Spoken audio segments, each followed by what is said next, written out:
Bueno, a ver, les cuento de qué va a venir la charla esta y cuál es la expectativa.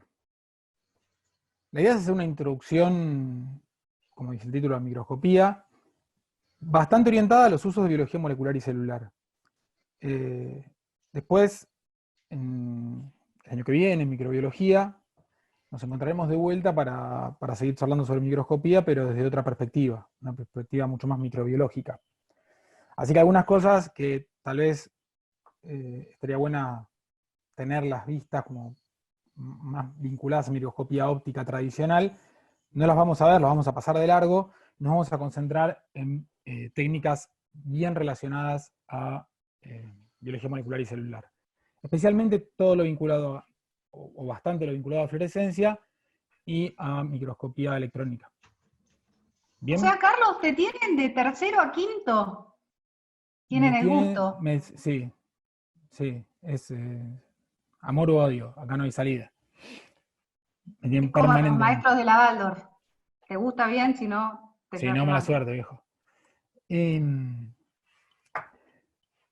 Vamos a pasar bastante rápido. La idea es hacer un pantallazo general. Es mucho contenido, mucha información, mucha de la cual manejo de primera mano. Yo soy, mi cargo es personal técnico, personal de apoyo del CONICET, y me dedico especialmente a microscopía electrónica. Todavía microscopía electrónica de transmisión, si bien estoy incursionando y cada vez más en una técnica que se llama FIPSEM, que vamos a ver sobre el final de la presentación. Pero es mi área de expertise. Todo lo que es microscopía de fluorescencia, por decirlo de alguna forma, toco de oído. Porque si bien uno pudo haber estado en distintos lugares, lo hablábamos con él en su momento, mi experiencia con microscopía de fluorescencia es muy básica. Así que bueno, cualquier duda, de cualquier modo, están Lore y Edu a los que le vamos a poder preguntar. Una de las cosas que sí estaría bueno intentar,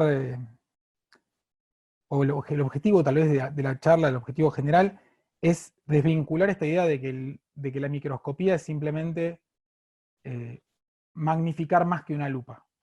¿Sí? Que con la microscopía todo lo que hacemos es obtener imágenes de mayor magnificación y resolución que la que podemos obtener con una lupa.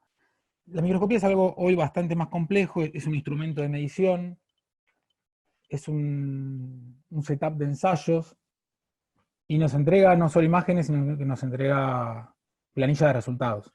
Y eso es un poco, me parece, el objetivo final de la charla. Bien, ¿por qué abro con esta diapo? Este muchacho, Antoman Lewanek, es del 1670, para que tengamos una referencia, familia holandesa, y una particularidad que tiene ese dispositivo que preguntaban recién, es un microscopio de diseño del 1674 aproximadamente, y cuenta la particularidad de ser uno de los pioneros en la microscopía, pero a la vez de un diseño que por muchísimos tiempos no se retomó, que es el de microscopios de una lente. Son microscopios de lentes esféricas. A diferencia de lo que estamos tradicionalmente acostumbrados a entender como microscopio, que son los microscopios compuestos, que tienen dos lentes o más, y en general funcionan como un sistema de lentes delgadas. ¿Sí? Bien, algunas cosas de física, de óptica sobre todo, las voy a pasar bastante rápido, asumo que las tenemos bastante frescas. Una cosa interesante de este holandés, y tal vez por eso o tal vez no, pero puede ser uno de los factores, porque salió con un diseño completamente distinto a lo que se estaba trabajando en ese momento, es que no viene del sector científico-tecnológico, no estaba en el ámbito de las academias de ese momento, sino que era un vidriero, era un artesano, que le dio la particularidad y la capacidad de poder pulir estas pequeñas esferas que en función de su radio generan el aumento. Este dispositivo que ven, que es todo lo que tiene, no tiene más que eso, se miraba a contraluz y eso es todo, consigue unos 200 aumentos, ¿sí? Es un buen número para tener de referencia con un dispositivo en principio tan simple. Bien, vamos a arrancar con la presentación en sí. A ver si... Ahí. Bueno, una de las cosas fundamentales con las que vamos a contar en todo lo que es microscopía es con las sondas, en líneas generales. Para fluorescencia o para la microscopía óptica tradicional, nuestra sonda es la luz, necesariamente es la luz. Y la luz tiene esta conocida dualidad de ser onda-partícula, ¿sí? Algo ya, digamos, planteado a principios del siglo XX, y vamos a ver que mucha la mayoría de todo lo que es la teoría de la microscopía, de fluorescencia, electrónica, todo lo que es básicamente el desarrollo de la física de partículas, es de principios del siglo XX, y sobre eso se estructura todas las microscopías. Después son cuestiones más técnicas, pero vamos a ver que en principio el origen de todas las microscopías actuales está en ese momento. Bien, del carácter de onda de la luz nos va a interesar bastante el tema de la difracción, y ahora vamos a ir viendo por qué. A todo esto me paran, saben que me preguntan cuando quieren, yo no estoy muy acostumbrado a las clases expositivas y me puedo extender de más, así que me detienen. Bueno, cuando hablamos en líneas generales, esto aplica mucho para fotografía. No sé si hay alguno que le guste la fotografía o que tenga una afición por la fotografía, pero muchas de las cosas que van a ver al principio sobre todo aplican muchísimo para la fotografía y son los mismos principios, como es de esperar, ¿no?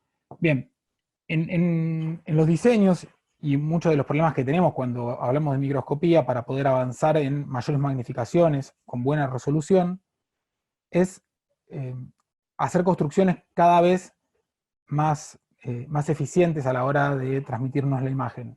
En esas construcciones más eficientes, uno de los problemas que tenemos que solucionar son las aberraciones esféricas. Yo les decía al principio que los microscopios compuestos actuales se trabajan sobre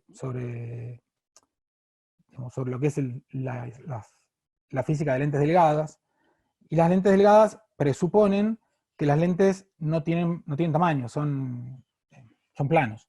Y eso no sucede en la realidad. Las lentes no son planos, las lentes tienen un volumen, en general son arcos de circunferencias, en realidad esferas, y esos arcos, esas secciones, generan una aberración que tiene que ver con las distintas posiciones de foco que va generando el haz que pasa cerca del eje axial respecto del que pasa bastante más alejado del eje axial por una cuestión de diferencia de camino óptico. Eso nos genera múltiples focos distintos, en distintas alturas, y eso nos genera una diferencia en los focos. Cuando ponemos un sensor para colectar la imagen, no tenemos un único plano donde colectarla y donde todo esté en foco, sino que aparecen múltiples. Entonces tenemos que corregir esas deficiencias, en el caso de las esféricas, con lentes aesféricos, que es una de las formas de corregirlo. Tenemos otro tipo de aberraciones, como las cromáticas. No sé si tienen presente la imagen de abajo a la izquierda, que es la tapa del disco Dark Side of the Moon de Pink Floyd. La luz cuando pasa a través, digamos, cuando cambia de medio y pasa de un medio de índice de refracción menor a uno mayor, se descomponen sus componentes, depende del ángulo con que incida y con el que vuelva a salir, en caso de un prisma, y eso hace que, eso nos muestra en principio, que las distintas longitudes de onda se refractan a distintos ángulos cuando cambian de medio. Por lo tanto, cuando la luz viene y atraviesa un lente y sale de ese lente, cada longitud de onda enfoca en lugares levemente distintos, como se puede ver en la imagen de la derecha. Entonces, eso también nos genera en el sensor la imposibilidad de encontrar un único plano focal, en donde coincidan los focos de todas las distintas longitudes de onda. Para eso lo que buscamos es corregirlo, y lo corregimos con combinación de lentes, ¿sí? En el caso de, por ejemplo, el doblete cromático ese que está ahí, que es una corrección simple, lo que empieza a permitir corregir esta aberración. A la izquierda tenemos un modelo de un objetivo de un microscopio, en donde tenemos una corrección que es para aberración cromática, es un super apocromático. La idea de estas correcciones, un poquito gráfico ese lo muestra, es que cuanto más complejo es el lente y mayor cantidad de lentes y estructuración tiene, nos permite tener una cercanía a un foco teórico de todas las longitudes de onda, mucho más acotado, mucho más angosto respecto a la no corrección, ¿sí? Donde tenemos una dispersión del foco mucho mayor. Todo esto son correcciones que los microscopios ya van incorporando. Un concepto que también es importante para que lo pongamos en práctica hoy, en algunas de las técnicas, es la idea de profundidad de campo y profundidad de foco. Vuelvo a lo de fotografía, los que hacen fotografía o les gusta la fotografía lo tienen muy presente, a que uno hace referencia con profundidad de campo, sobre todo con profundidad de campo. Profundidad de campo es esta idea de todo aquello que consideramos en el campo del objeto, digamos, en la zona del objeto, todo aquello que consideramos que se encuentra en foco. Mientras que profundidad de foco es ese espacio en donde la imagen que nos devuelve el lente se encuentra en foco. Claramente son zonas arbitrarias, porque tenemos cierta permisividad tanto en la profundidad de foco como en la profundidad de campo, de qué es lo que consideramos y qué es lo que no consideramos en foco.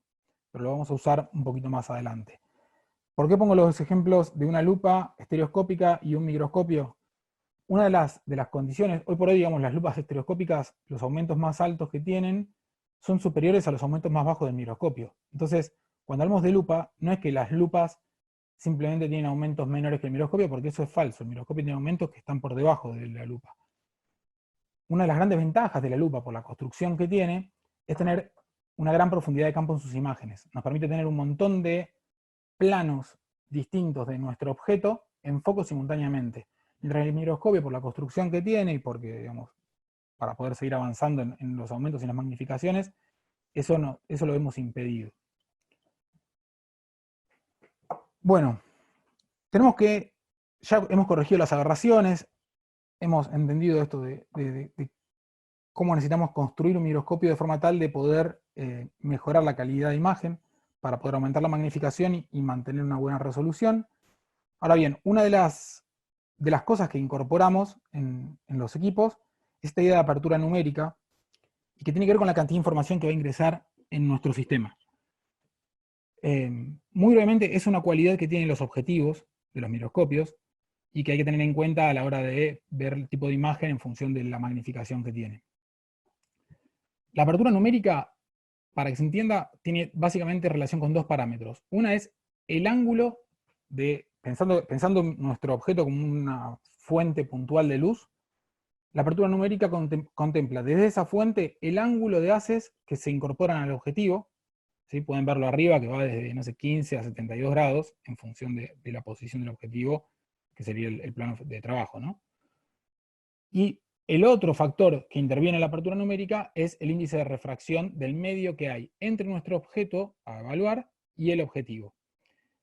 Podemos ver abajo que si estamos en aire, nuestro índice de refracción es 1, si estamos en aceite, vieron el típico objetivo por 100 que uno le pone aceite, el índice de refracción cambia, es 1,5, y eso genera un aumento de la apertura numérica del objetivo. ¿Por qué? Porque un montón de haces, producto de que la refracción se ve modificada por el cambio del índice de refracción, un montón de haces que en el aire se refractan y se quedan fuera de este ángulo máximo, con el cambio de índice de refracción se incorporan en nuestro objetivo y es más información del mismo punto que se suma.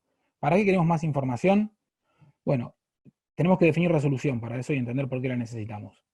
El microscopio que están viendo es el modelo, una réplica del microscopio que usó Hooke, también por la época más o menos del holandés, de Levan Wernicke era.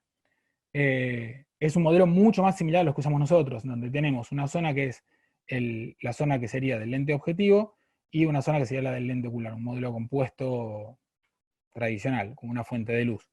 ¿Sí? Bastante más elegante que los que usamos ahora, pero bueno, uno de los pioneros de la microscopía. Yo les decía, ¿para qué queremos tener más información? ¿Para qué queremos que los objetivos nos den más haces de luz de un mismo punto? Nosotros, cuando hablamos de resolución, hablamos de la capacidad que tiene un sistema de poder resolver dos objetos idénticos como tales a la menor distancia posible. ¿Sí? Hay un punto donde el sistema no me va a poder permitir identificar que son dos objetos distintos. Lo que vemos, por ejemplo, acá, en el grafiquito este donde están los dos picos bien cerca, es difícil que un sistema me permita, un sistema como el óptico, digamos, me permita diferenciar esos puntos. Ahora, en cambio, en el de la derecha lo estaría pudiendo diferenciar. Hay que tomar un parámetro, el parámetro, lo que están viendo son los patrones de difracción de las fuentes luminosas puntuales que yo quiero discernir, que yo quiero resolver. Esos patrones de difracción, no sé si se acuerdan de física, tienen un máximo central, que es el pico ese alto, que tiene más del 80% de la señal, y después máximos secundarios, máximo de primer orden, de segundo orden, etc. En el medio de esos máximos tenemos los mínimos. Para poder resolver dos puntos, nosotros, como criterio, el criterio de Airy, lo que se toma es que el criterio de Rayleigh, en estos patrones que se llaman discos de Airy, donde coinciden el primer mínimo de ambos objetos, si esa distancia es suficiente, podríamos resolverlo en nuestro sistema. Ahora, para hacer eso, nosotros tenemos que tener la información de al menos un máximo y su primer máximo siguiente. O sea, el máximo de orden 0 y el máximo de orden 1, como mínimo. Y cuanto más máximos tenga, mejor resuelvo el patrón de difracción y por ende mejor voy a poder resolver el objeto en el plano real. Bueno, es por eso que nosotros aumentamos buscamos aumentar la apertura numérica, para llegar al límite de resolución de lo óptico. ¿Y por qué digo límite de resolución de lo óptico? Porque nosotros decíamos, bueno, la apertura numérica es una relación entre el índice de refracción del medio que separa nuestro objeto del lente y el ángulo de los haces que entran, que pueden entrar. Ahora bien, este factor es el que también lo puedo encontrar a la hora de resolver cuál es la distancia mínima que yo puedo resolver. Y es el denominador de esa distancia mínima que yo puedo resolver. Y en el numerador me encuentro la longitud de onda de la sonda que uso, en mi caso la luz. Bien, la luz en el rango visible tiene un rango que va más o menos de los 400 nanómetros a los 700 nanómetros. Y una vez que yo tengo una construcción lo suficientemente robusta, un microscopio, el límite de resolución de microscopio óptico me lo empieza a dar la misma longitud de onda. Mientras yo use las longitudes de onda del visible, yo voy a poder resolver objetos que estén a una distancia mínima, porque la apertura numérica también tiene un límite. Este ángulo, el máximo anda más o menos en 72 grados, y yo no puedo poner cualquier cosa como intermedio entre un objeto y otro, ¿sí?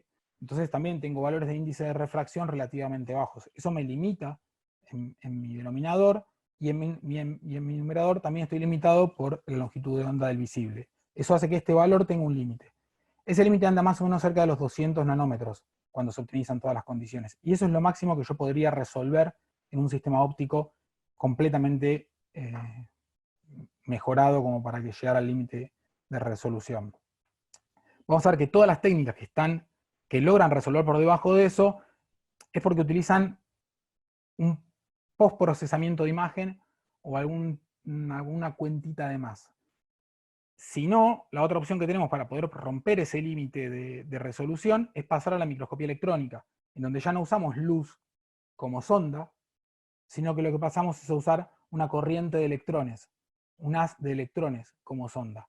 Y los electrones depende de la energía con la que vienen, más o menos una longitud de onda que anda en el cuarto del nanómetro. Entonces ya ahí el problema no va a ser la sonda, sino que va a ser la construcción del equipo la que nos va a limitar en su resolución. ¿Por qué es tan importante todo esto que estoy diciendo de la apertura numérica, que parecería algo bastante volado y nunca la tenemos muy en cuenta? Acá lo pueden ver bien estas dos imágenes. Es 40 por el aumento de los dos, eso es lo mismo. Estamos viendo el mismo objeto, y la diferencia es que en uno ponemos un objetivo que tiene una apertura numérica de 1,35 y en el otro una apertura numérica de 0,5. Y la apertura numérica de 0,5 no puede resolver algunas cosas que tal vez para nuestra imagen son importantes. Entonces, si tenemos claro qué es lo que nosotros queremos resolver, en qué orden de magnitud se encuentra lo que queremos resolver, podemos definir claramente qué equipo necesitamos. Si nos alcanza con un equipo de óptica simple y sencillo, si necesitamos un equipo de óptica más complejo, o si necesitamos pasar a sistemas mucho más complejos, como pueden ser super resolución o microscopía electrónica. Bien. Muy breve, porque lo vamos a ver un poco más adelante. Digamos, si bien los sistemas, los microscopios en líneas generales, son visualizados a través de los oculares por el operario, hoy tenemos gran parte de todos los equipos conectados a algún sistema digital de captura de imágenes. Los sistemas digitales de captura de imágenes, como los que ven arriba, son todos sistemas digitales. El primero es sumamente interesante, es un equipo de Leica que tiene incorporado una cámara digital a la altura de lo que se llama el tubo del miroscopio. Hay una zona en donde el miroscopio proyecta la imagen a infinito, entonces uno puede jugar con la imagen, que es lo que suele suceder, es donde se encuentran los prismas para dividir la imagen. Y en ese equipo, en el equipo que se encuentra acá a la izquierda, lo que hacen es quitar la imagen, la mandan a un sensor, y ese sensor que está dentro de esta zona, lo que hace es mandarla vía Bluetooth al equipo que vos quieras. Entonces vos podés estar trabajando tranquilamente en este equipo mientras proyectás por un cañón, o proyectás en una computadora, o internet, o lo que sea, lo que estás viendo. Es sumamente interesante para docencia, este equipo. Y después nada, una cámara reflex conectada, esto es una cámara dedicada, que está también una cámara digital dedicada, conectada al equipo, para fluorescencia, y otros equipos para docencia, o algo tan simple como un celular bien acoplado a los oculares. Todos dispositivos digitales. En los dispositivos digitales tenemos sensores de distintos tipos, CMOS y CCD, no me voy a extender mucho, solo recordar que inicialmente usábamos, o sea, eran los más confiables los CCD, los de mejor calidad, y hoy por hoy CMOS, aparte de ser más barato, son iguales o mejores que los CCD. Tener en cuenta el tamaño del sensor para entender que no solo uno tiene que tener en cuenta la cantidad de píxeles, sino el tamaño real, absoluto del sensor, porque eso define el tamaño del píxel, y no es menor definir el tamaño del píxel cuando uno piensa en la sensibilidad de esos píxeles. La sensibilidad de los píxeles, que en general vienen medidas como ISO o ASA, es una forma de expresar la cantidad de corriente que va a atravesar a cada uno de esas células fotosensibles que conforman el píxel.